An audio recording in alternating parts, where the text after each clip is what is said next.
During this virtual McArt lesson, I'm going to be showing you how to create a beautiful watercolor technique booklet. So all of these samples here, we're going to create over the next 20 minutes or so, and you'll see that they all come together to create a lovely little booklet that you can hang in your studio, in your school, wherever you like to do your artwork. Now, I have these hanging in both of my studios, so my students, when they're working on a watercolor piece, they can come to our booklets, flip through, look at all the different techniques and styles created by watercolors. These are only a few. There are many, many more. And they can look at the photograph or whatever resource they're trying to replicate, and they can choose the technique that suits the texture that they are trying to replicate. So this one is all ready to hang. To create your watercolor technique booklets, what you will need is 2 sheets of watercolor paper. I used 9 by 12. If you have large sheets, you may be able to get all of them on one. We're creating 12 different techniques. So the square size is up to you. Mine are 3 inches by 4 inches. Now, going around the materials that you will need, we do need quite a lot for this session. I've got a watercolor set. I've got an X-Acto knife. I've got some shrink wrap, just a small section there. A couple of oil pastels, colors are your choice. I have an old paintbrush that I do not mind losing. Now this is for the masking fluid here. I also have a small container of washing up liquid or dish soap here. I'll explain what that is used for a little bit later on. That's a really great hack. I've got a round-headed brush for applying my paint. Now this, I do not want to get masking fluid on. This is my great brush. I have salt. Now I love using the large salt crystals, and leaving it in the grinder is a great way to apply it to your work as well. I've got a little bit of rubbing alcohol in a small container. I have a pipette that I am using to apply mine. This is not essential. You're welcome to use a paintbrush and splatter it on. I've got a pair of scissors for cutting down. I've also used a pencil for drawing the boxes, a fine liner for writing my final annotations on, and I used a ruler as well. Paper towel, essential for blotting your brush, and will also be used in one of the techniques too. I've got some blue ribbon. I choose blue because it matches my book. You can tie it together with whatever you want. And water. I'm using a sheet of 9 by 12 watercolor paper, and I've created 6 boxes on mine. They're slightly different in size, but it doesn't really matter. It's just to do the demo pieces.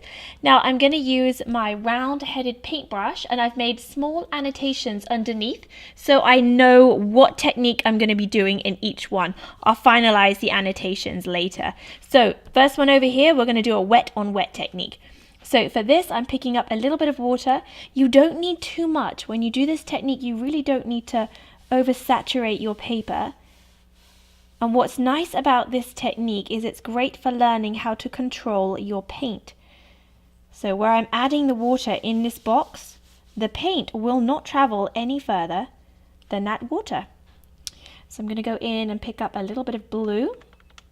Now as I add it, you can see how it's starting to explode out and go in different directions. The water is pulling it out across the page. So it doesn't stay just where I put it. It continues to move along the water there. I'm going to go in with a different color. Now you'll see what's happening is the colors are bleeding. The color is exploding out. One color across to another. This is a beautiful technique for doing some really fun backgrounds or creating some fantastic textures. I'm going to go through just adding some little blobs of color all the way through.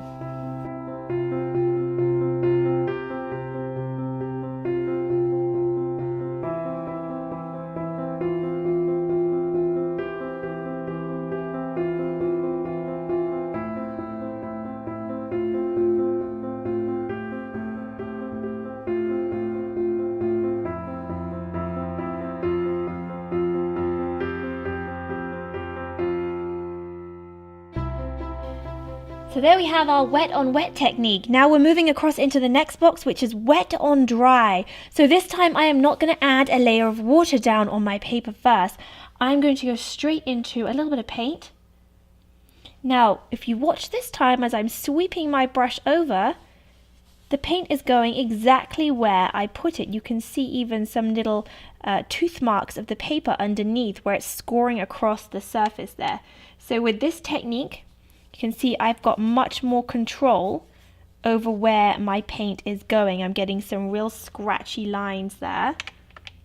So I'm going to go in with a little bit of purple. You can see that there is not much bleeding out happening. Wherever I add the color, that's where it's staying. This is a really fun, sketchy technique. If you want like a rough illustrated look to your work, this is fantastic for that sort of look. If you've used a little bit of fine liner and you're looking for a real rapid looking technique to put over the top, this is great. So this one here is wet paint on a dry surface. So no water went down first. You can see the difference between the two.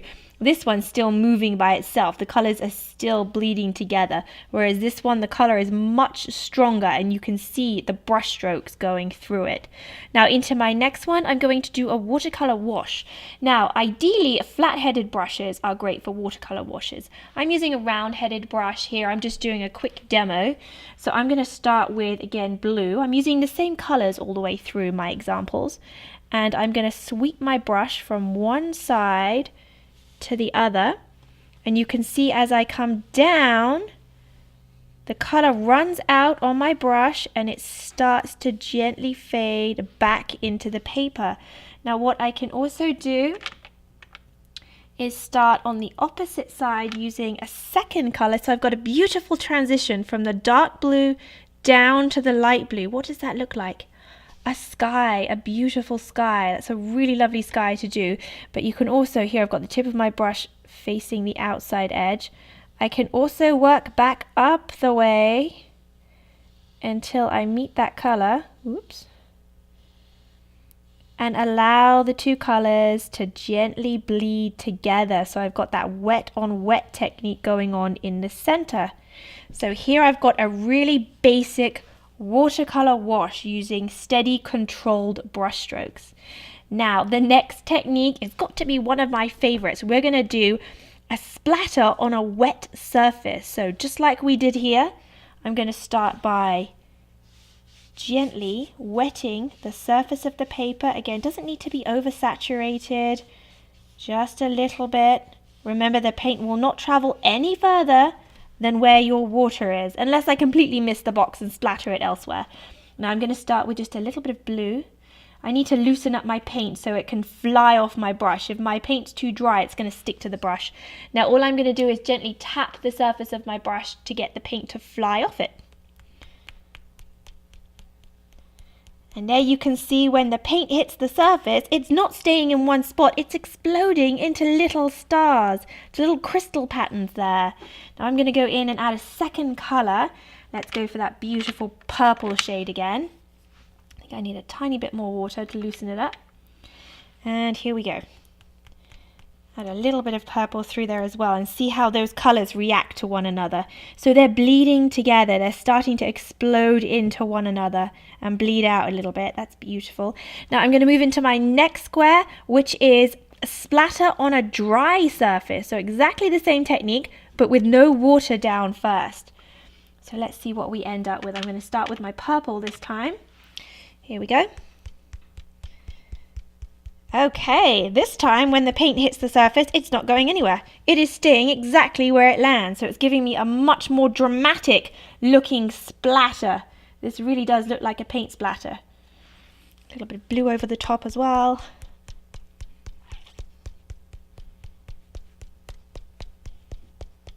Very nice. So you can see where some of the blue areas have hit the purples. They've bled together a little bit, but they're not expanding. They're not traveling across the page. Now, the last box here, I'm going to do a little bit of lifting. I'm going to lift using a paper towel. So what I'm going to do here is take a dark blue, loosening it up there, and I'm going to do the same technique that I was using for the wash. So I'm going to start up high, gently pulling my brush from side to side, all the way down. I want to get that a little bit darker. I'm not being super neat. It doesn't matter. I'm planning on cutting these out, so I'm not bothered about being super neat. So what I'm going to do now, lay my brush down. I'm going to use a paper towel. Now you can see this paper towel has got texture to it, so I'm not going to be shocked when this texture shows up in my work. Now I'm going to scrunch it up first to get a nice kind of rough surface. And then I'm going to gently dab on the surface. And what is that starting to look like there? That's right, it looks like a cloud. So this lifting technique is a really great way to pull in some clouds into your work. Now, we've got 6 techniques down and we're going to do another 6. So far we've got wet on wet, wet on dry, a wash, splatter onto wet, splatter onto dry, and lifting with a paper towel. Now I'm ready to start my next 6 watercolor techniques. Now I'm actually going to begin with my masking fluid one down here. I've labeled them all again. I'm starting with this one because it requires a little bit of drying time before we can add the paint. Now first of all, when you're using masking fluid, use a brush that you've made peace with losing, because masking fluid is very difficult to get out of your brushes, so do not use an expensive brush to apply your masking fluid. Now it's not the end of the world for this paintbrush because there is a technique that you can use to help clean the brushes. So what I'm going to do before I actually use the masking fluid, I've got a small container here of dish soap, and what I'm going to do is just lightly coat my bristles with that dish soap, and that's creating a protective layer between the bristles and the masking fluid. There's quite a lot on there, so I'm going to just dab off the excess because I don't want that dish soap to be on my page. Now I'm going to use Winsor & Newton masking fluid for mine, which I've put into a small container so it's easier to get my brush into.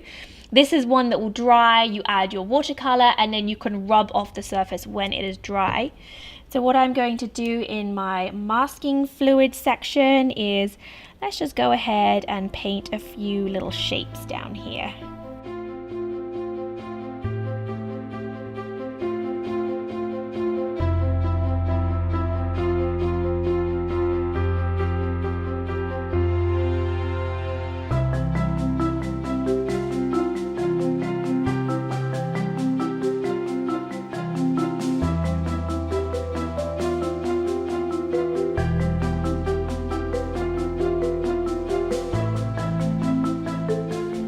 There I have added my masking fluid. I'm going to go ahead and clean my brush in my water pot, and the masking fluid comes straight off, and I can feel that dish soap underneath that has protected the bristles. Really fabulous technique so you don't end up losing a brush. Oops. That one dripped a little bit. Okay, so there's a couple other techniques that require a bit of drying time first. So this one I'm going to be scoring into with a knife. So I'm actually going to go ahead and add a base coat because it must be dry first. So using my round-headed brush, and I'm going to go in with a blue, and I'm going to create a wash in here. Not really doing so much of a wash. I want it to be more or less the same grade all the way down. So I'm going to go back and forth. Get some more color up here. Now this needs to be nice and dry before I go into it and remove some of the surface with a knife later on. It's going to be an interesting technique. Okay, so the next technique again requires some drying time, and it's going to be salt. So I'm going to work that one into this section over here. So again, what I'm going to do is a little bit of blue. I think I'm going to do 2 colors on here so I can experiment with it. So I didn't wet the paper first. Note that I did not wet the paper first. My brush has a good amount of water on it, but I did not lay water down on the paper first. If I saturate my paper with too much water for this technique, it's going to be too much for the salt to handle. So I do have a good amount of paint and fluid on here, but again, I have not wet it first. Now I'm actually using a salt grinder for this. Now, I have found over the years, I've tried many different salts in my artwork, and every salt will give you a slightly different technique, or sorry, an outlook. But the giant salt crystals are the ones that I favor the most. I absolutely love the technique that you can create with these. So I'm actually going to go ahead and grind it straight on here. Doesn't take very much at all. And you can see already it's starting to have an effect on the surface. Now that takes a little while, so we're going to let that dry and do its thing. And whilst that's working, we're going to go down to our cling film here, or shrink wrap. Different countries have different names. I call it cling film. So what I'm going to do for this one is add a coat of paint and then add my cling film over the top of it. So I'm using the same colors for all of my different techniques. So I'm going to go in with some blue. Again, note I have not wet the paper first. I find these techniques do not work half as well if the paper is too saturated with water. Unless you are doing something that you really know that you need a lot of water down there for, like if you're doing wet splatters, I would just work on dry paper. Now I've got my cling wrap here, which I've already cut down to size, so this is just great for covering sandwiches, also great for creating a beautiful rippled broken glass look. Lay it down over your work. Now what you want to do is gently scrunch up the surface, and you can see all these little white ripples appearing.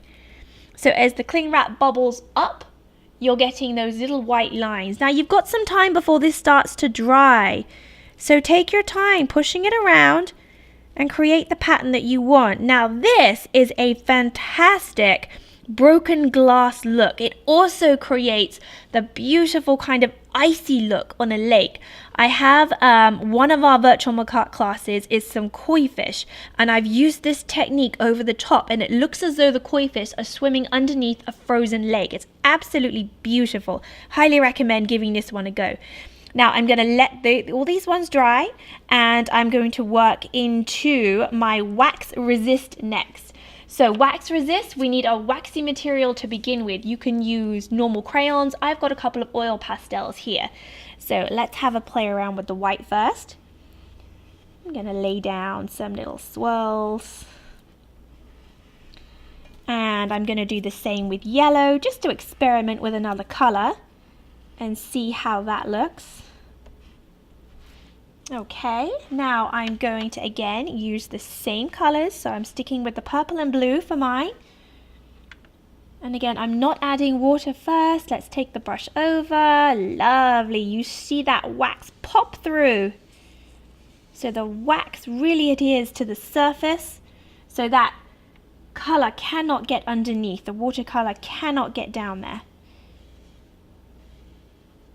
But the thing to remember with this technique, when it dries, you cannot remove that wax from the surface. Well, actually you can. There is a technique where you can lay a cloth over it and iron it, which melts it. That is a whole other lesson that we'll go into on another day. But if you want a quick fix where you want a garden area and you've got no intentions of adding color on top of it, this is a really great technique to do.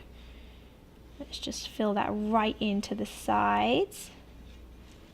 Lovely. Okay, I'm actually going to do my last one here. Now this is one of my favorite techniques. Now I'm going to be using rubbing alcohol on this one, and I'm going to be using a pipette to add my rubbing alcohol to the surface. Now you can do splatters, it's going to have the same effect. This technique has absolutely explosive, immediate and explosive results. This is a fantastic technique to do with younger students. Obviously they'll need to be supervised with the rubbing alcohol, but seeing their little eyes light up when the rubbing alcohol explodes, as you're about to see, is just wonderful. And then their little imaginations start running. Okay, so I've added my base there, and I've got already prepared a little bit of rubbing alcohol in a container and a pipette. So I'm picking up just a small amount, and you'll see straight away as I really control and squeeze over the surface, it explodes into these beautiful, they almost look like cells. I feel like I'm doing a science experiment right now. Beautiful background. Now you can experiment. This looks like a very two-dimensional pattern because all my little droplets are coming out the same size. If I were to splatter this using a brush, like our splatter technique that we did earlier on, then I would have all different sizes of these. I'm going to add a couple more just to see how they overlap. Oh, it's so much fun. Love this technique. Okay, I'm going to let that one dry now. It's a little stinky, but other than that, I love that technique. Now let's have a look at our masking fluid here. Yep, that's about ready for some color. Now let's go ahead and get a coat of color on top of our masking fluid here. Now again, I'm not wetting the paper first. I'm going straight into my color over here. I'm getting a little bit of purple, and I'm going to just splash over the surface, and you can see the masking fluid is repelling the paint there. Now you can use any kind of a technique you want over this. If you wanted to do like a wet on wet, like bleeding technique, you absolutely can. You can do some splatters over the top. It really doesn't matter what you do. You just know that the masking fluid will always protect that paper until it has been removed. Now be careful, make sure your masking fluid has dried before you start adding your paint over the surface. And then when it comes to removing your masking fluid, make sure your paint has dried thoroughly first. Now we're going to leave that one to dry, and whilst that one is drying, oh, I just splashed a little bit of paint on it over here. This one over here, this is going to be scoring with a knife, so I am using my X-Acto knife here. Now please be careful. Younger students, you don't have to use an X-Acto knife. You can use a toothpick. Works just the same. So what I'm going to do is turn it over and use the back edge of my knife here. Now you can create some really beautiful textures using your knife. Now this would be a great technique to use if you were creating the look of bark on a tree, that really rough looking texture. If you wanted to create some fine branches or something like that, you can see where the paper is starting to coil up a little bit there. So just go in and just add a couple more lines.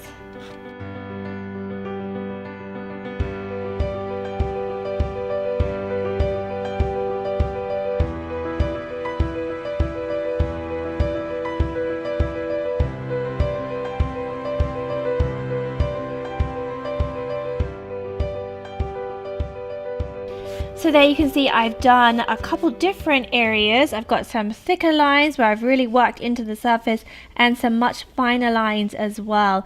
Now if you run your fingers over, that does damage the tooth of the paper. We are removing the top layer of the paper, scoring through the paint. So you have to bear in mind that you're creating a texture on the surface of your paper as well. Now what we need to do is allow all of our examples here to dry before we remove this and before we remove our masking fluid. Everything has finally dried.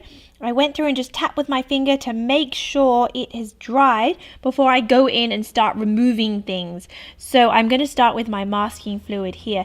Now you can use a gum eraser to lift. That's what I would do if I was planning on working more into this, so none of the oils on my fingers would contaminate the paper if I planned on adding more color over.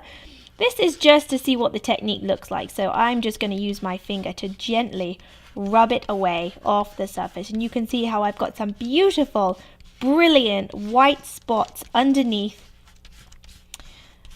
all surrounded by my watercolor. There we go. Okay, and then the last technique here, which I'm going to lift now, was my cling film over the top. So if I peel it up, you can see I have that lovely broken glass, very fractured look here. This makes a fantastic background for anime characters. If you want that kind of mystery and really eye-catching background that complements your character, then this is a really fun background to do as well. I've still got a little bit of salt left on the surface here, so I'm going to just sweep that away. Now it's totally dry. You can see the salt's been tainted a little bit where it's soaked up a lot of the pigment. So I'm going to sweep that off. Oops, some of it's really stuck on there. And that's given me a really beautiful, delicate, almost snowflake pattern going through here. Now, what I'm going to do is use a fine liner to go over my annotations and make them a little more cemented.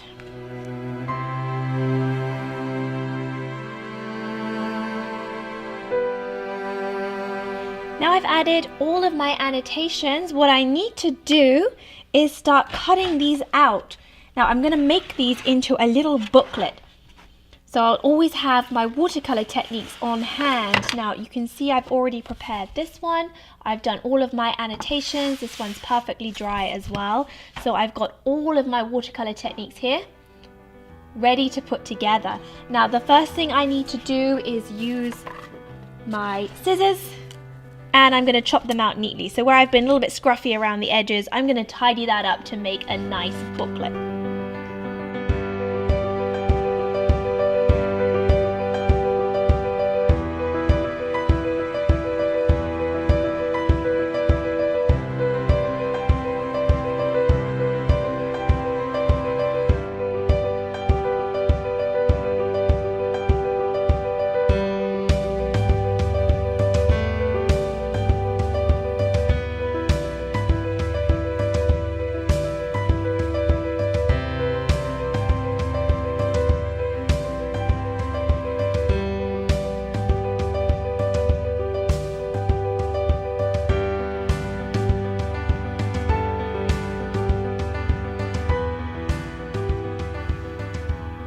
So there you can see I've got all of my lovely watercolor techniques that are all cut down and labeled. Now what I'm going to do is put these together to make a booklet.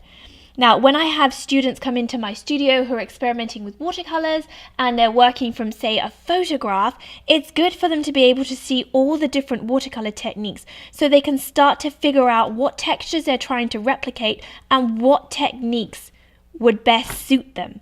So what I'm going to do now is gather them up and put them in the order that I would like them to be in.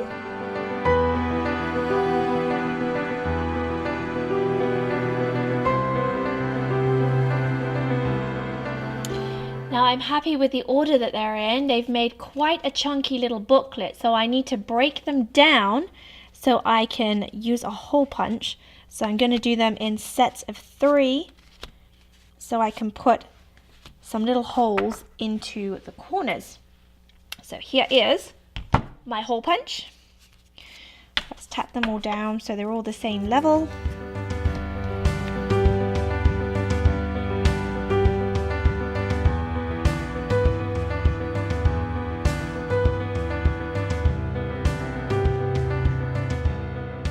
Now I'm going to prepare a little bit of ribbon that I'm going to use to hold my little booklet together.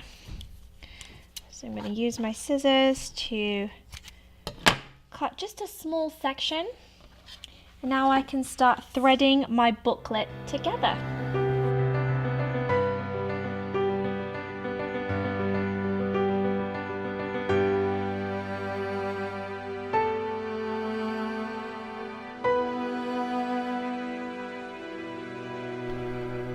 And there we have our completed watercolor technique booklet. Now this is all ready with the ribbon attached to it to hang in one of our studios.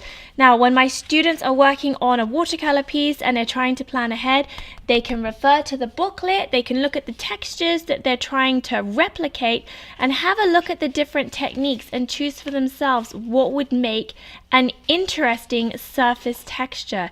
We've got our wax resist here, we have our masking fluid, so we can go through and really plan ahead. This is a fantastic little feature to any studio. It also gives you the chance to have a play around with the different techniques as well, so you're starting to really learn the potential of watercolors.